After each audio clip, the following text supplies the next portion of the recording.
Wala na sigurong masasaya pa sa araw na makita ang sarili na makabangon muli. Masilayan yung mga ngiti na dating nagkukunwari. At higit sa lahat, yun na yung muling makabawi sa lahat ng mga nagawa mong pagkakamali. Mga pagkakamaling naghatid ng aral mula sa nakaraang hindi na maibabalik. Kasi alam mo, sabi nila, mas magaan kapag tanggap mo na. Mas madali kapag alam mo na. Mas masaya kapag handa ka na. Oo, handa ka na.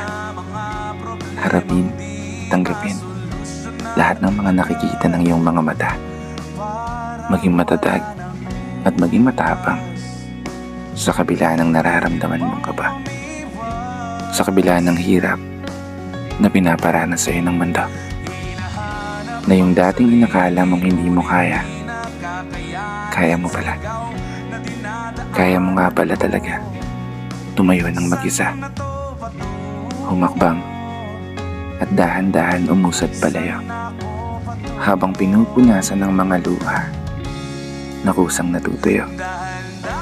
Mga luha na nagturo sa'yo kung paano nga ba makipagbuno sa nararamdaman mong sakit, pagod at lungkot na nagtatago sa puso, habang ang isip ay unti-unting natututo.